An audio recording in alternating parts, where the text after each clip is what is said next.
নমস্কার বন্ধুরা, আমার চ্যানেলে তোমাদের স্বাগত জানাই। আজকে আমরা আলোচনা করছি কন্যাশ্রী প্রকল্প রচনা। এই কন্যাশ্রী প্রকল্প রচনা তোমাদের এইবারে পরীক্ষায় অবশ্যই পড়বে, তাই তোমরা গুরুত্ব সহকারে ভিডিওটি শেষ পর্যন্ত দেখো। আর আমি ভিডিওর মাঝে বলে দেব যে কোন পয়েন্টগুলো লিখলে তোমরা সহজেই নাম্বার পেয়ে যাবে, তাই ভিডিওটি স্কিপ করলে তোমাদেরই অসুবিধা। তাই তোমরা ভিডিওটি শেষ পর্যন্ত দেখো। আর চ্যানেলে নতুন হয়ে থাকলে চ্যানেলটি চটপট সাবস্ক্রাইব করে নাও, কারণ এরকম নিত্য নতুন রচনার ভিডিও পেতে চ্যানেলটি সাবস্ক্রাইব করা থাকলে অতি সহজেই তোমাদের কাছে ভিডিওগুলি পৌঁছে যাবে। একেবারে তোমরা খাতার ওপরে হেডিং করলে কন্যাশ্রী প্রকল্প, তারপর তোমরা ভূমিকা পয়েন্ট দেবে। পশ্চিমবঙ্গ সরকারের কন্যাশ্রী আজ বিশ্ববন্দিত জনকল্যাণমূলক প্রকল্প। সুদূর প্রাচীনকাল থেকে শুরু করে কন্যা সন্তানের প্রতি অবহেলা ভারতীয় সংস্কৃতিতে বদ্ধমূল হয়ে রয়েছে। বিজ্ঞানের অগ্রগতিতে বর্তমান কালে সেই অবহেলার স্বরূপ অনেকটা সীমিত হলেও দরিদ্র মানুষদের মধ্যে আর্থসামাজিক কারণে কন্যা সন্তানের প্রতি তুলনামূলকভাবে অবহেলা সমূলে বিনষ্ট হয়নি। আর তা হয়নি বলেই পশ্চিমবঙ্গ সরকার কন্যাশ্রী প্রকল্পের মাধ্যমে রাজ্যের কন্যা সন্তানের প্রতি গুরুত্ব আরোপ করতে এবং বাল্যবিবাহ বন্ধ করে কন্যা সন্তানদের বিদ্যালয়মুখী করতে তাদের সুষ্ঠু ও সম্মানজনক পেশায় প্রতিষ্ঠিত করে যোগ্য সামাজিক মর্যাদায় ভূষিত করতে কন্যাশ্রী প্রকল্পের যে অবতারণা করেছেন তা যথেষ্ট প্রশংসিত হয়েছে। তা তোমরা এই ভূমিকা পয়েন্টে অবশ্যই এই কথাগুলো দেওয়ার চেষ্টা করবে। তারপর আমরা চলে যাব দ্বিতীয় পয়েন্ট রয়েছে প্রেক্ষাপট। প্রেক্ষাপটে কি লেখা আছে না, কবি কালিদাস লিখেছেন অর্থ হি কন্যা পরকীয়া এব, অর্থাৎ কন্যা মানে পরের ধন। এই মনোভাব থেকেই কন্যা সন্তানকে অপরের হাতে সম্প্রদান করে ক্ষান্ত হতেন কন্যার পিতামাতারা। এর ফলে সমাজ ও রাষ্ট্রের সার্বিক অগ্রগতি সম্ভব হয়নি। কারণ নজরুল তার নারী কবিতায় লিখেছেন, বিশ্বে যা কিছু মহান সৃষ্টি চির কল্যাণকর, অর্ধেক তার করিয়াছে নারী, অর্ধেক তার নর। অথচ মেয়েদেরকে সার্বিক উন্নয়নের সঙ্গে সমন্বিত না করে তাদের অসূর্যস্পর্শা রূপে রেখে তাদের অন্তর্নিহিত শক্তির অপচয় সাধন করা হয়েছে। তাই তো নজরুল নারীদের আহ্বান জানিয়ে লিখেছিলেন, মাথার ঘোমটা ছিঁড়ে ফেল নারী, ভেঙে ফেল ও শিকল, দূর করে দাও দাসীর চিহ্ন, আছে যত আভরণ। এরপর তোমরা পয়েন্ট দেবে তাৎপর্য। এই তাৎপর্য পয়েন্টটাও তোমাদেরকে অবশ্যই দিতে হবে। কি লেখা আছে এই তাৎপর্যতে সেটা আমরা দেখে নেব।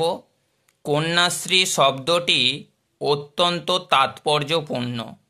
কন্যা শব্দের অর্থ হল তনয়া, দুহিতা, মেয়ে ইত্যাদি। অন্যদিকে শ্রী শব্দের অর্থ হল সুন্দর, লক্ষ্মী, সরস্বতী ইত্যাদি। অর্থাৎ মেয়েরা এই প্রকল্পের মাধ্যমে হয়ে উঠবে সুন্দর, বিদ্বান ও স্বয়ংসম্পূর্ণ। কন্যা সন্তানদের আত্মবিশ্বাসী, স্বনির্ভর ও স্বয়ংসম্পূর্ণ করে গড়ে তুলতে তাদের মধ্যে অন্তর্নিহিত সত্তার বিকাশ ঘটাতে প্রয়োজন উপযুক্ত পরিকল্পনা। সেই পরিকল্পনারই অঙ্গ হল কন্যাশ্রী প্রকল্প। এরপর তোমরা পয়েন্ট দেবে উদ্দেশ্য।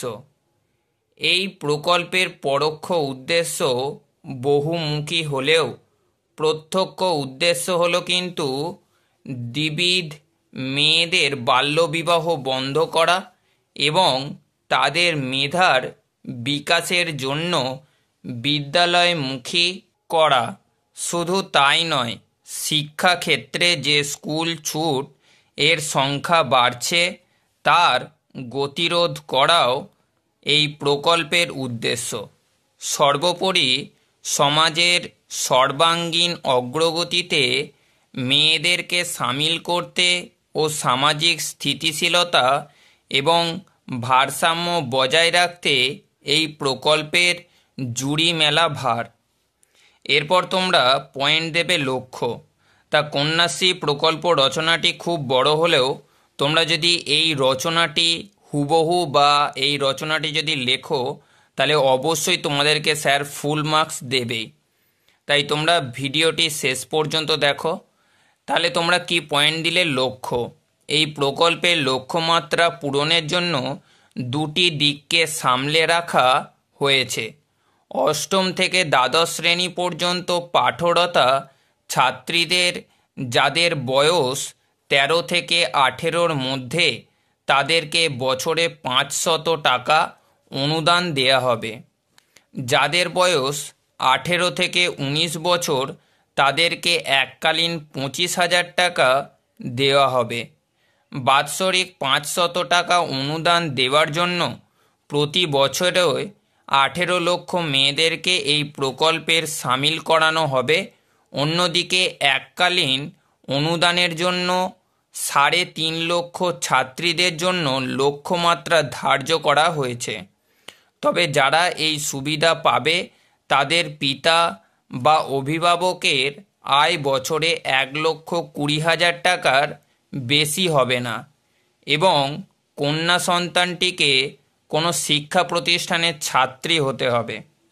তা এই কন্যাশ্রী প্রকল্পের এই লক্ষ্য পয়েন্টটা তোমরা অবশ্যই দেওয়ার চেষ্টা করবে।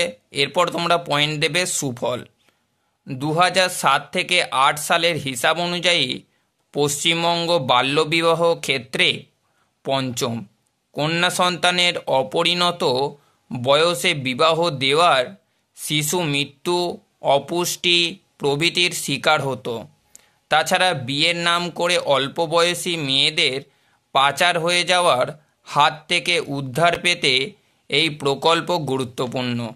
এমনকি মুর্শিদাবাদ, বীরভূম, মালদহ এবং পুরুলিয়ায় কন্যার বয়স 18 হওয়ার আগেই বেশিরভাগ মেয়ের বিবাহ সম্পন্ন হয়।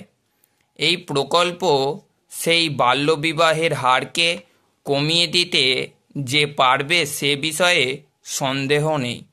দ্বিতীয়ত, আমাদের রাজ্যে যে স্কুল ছুট এর সংখ্যা বাড়ছে তার মধ্যে মেয়েদের হার বেশি।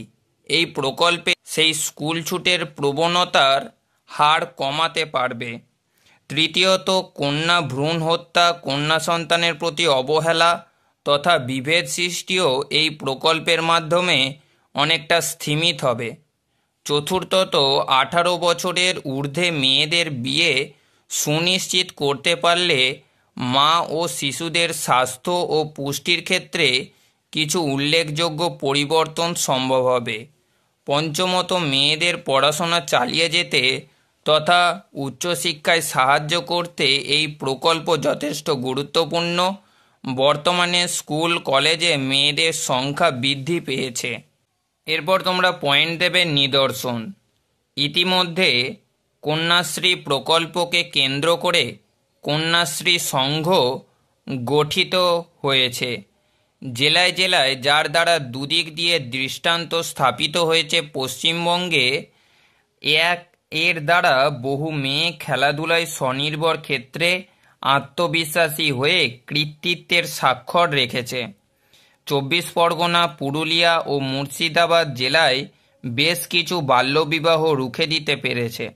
তাছাড়া এই প্রকল্পের ফলে মানব পাচার তথা শিশু বিক্রয় বাণিজ্যিক কাজে ব্যবহার অনেকটা প্রতিহত করা হয়ে গেছে। এরপর তোমরা পয়েন্ট দেবে আন্তর্জাতিক সম্মান। রাষ্ট্রসংঘ কর্তৃক এই প্রকল্প সমাজ কল্যাণকর প্রকল্প হিসেবে প্রথম স্থান পেয়েছে। ইউনাইটেড নেশনস WSIS 16 পুরস্কার ছাড়া লন্ডনে ইউনিসেফ কর্তৃক তা প্রশংসিত হয়েছে। গত 23শে জুন 2017 তারিখে নেদারল্যান্ডে রাষ্ট্রসংঘের আয়োজিত অনুষ্ঠানে 552টি সমাজ কল্যাণকর কাজের মধ্যে পশ্চিমবাংলার কন্যাশ্রী প্রকল্পের জন্য মুখ্যমন্ত্রী যখন প্রথম পুরস্কার গ্রহণ করলেন, তখন তার সঙ্গে সমস্ত পশ্চিমবঙ্গবাসী নিজেদেরকে গর্বিত বোধ করেছেন। এই অনুষ্ঠানে বিভিন্ন দেশের রাষ্ট্রপ্রধানদের উপস্থিতিতে বিভিন্ন বক্তার ভাষণে কন্যাশ্রী জনহিতকর প্রকল্প হিসেবে প্রশংসিত হয়েছে। কন্যাশ্রী প্রকল্পকে শক্তিশালী করবার লক্ষ্যে কন্যাশ্রী মেয়েদের জন্য বিভিন্ন স্বনির্ভর প্রকল্প গৃহীত হয়েছে। এরপর তোমরা পয়েন্ট দেবে বর্তমান অবস্থা। বর্তমানে K1, K2, K3 মিলিয়ে সুবিধাপ্রাপক প্রতিষ্ঠানের সংখ্যা 18,183, প্রাপক মেয়েদের সংখ্যা 2,69,40,405 জন। এই সুবিধা পাওয়ার জন্য অভিভাবকের আয়ের সীমা তুলে দেওয়া হয়েছে। এমনকি বিশ্ববিদ্যালয়ের কন্যাশ্রীর বিয়ে হলেও এই সুবিধা পেতে পারবে। এছাড়া রাজ্যে কন্যাশ্রী বিদ্যালয় এর প্রতিষ্ঠা হয়েছে। মেয়েদের স্কুল ছুট এবং বাল্যবিবাহ অনেকাংশে কমেছে। এরপর তোমরা লাস্ট পয়েন্ট দেবে উপসংহার। আমরাও এই সুফলের দিকে তাকিয়ে থাকব। কন্যা সন্তানরা আগামী দিনে সমাজে মাথা তুলে দাঁড়াতে ও স্বীকৃতি পেতে পারবে এবং স্বনির্ভর হয়ে দেশের সম্পদ হয়ে উঠবে, এই প্রত্যাশা করব। বিদ্যাসাগর রামমোহন একসময় নারীদের দুর্দশা মোচনের লক্ষ্যে সংস্কার দূরীকরণে কর্মসূচি নিয়েছিলেন। বর্তমানে কন্যাশ্রী নারীর শিক্ষা ও সশক্তিকরণের লক্ষ্যে তাৎপর্যপূর্ণ হয়ে থাকবে। তা এটাই ছিল সেই কন্যাশ্রী প্রকল্পের রচনা। তা ভিডিওটি যদি ভালো লাগে তাহলে চ্যানেলটি সাবস্ক্রাইব করো এবং আমাকে কমেন্ট করে জানাও যে ভিডিওটি কেমন লেগেছে। তা এখানেই ভিডিওটি শেষ করলাম।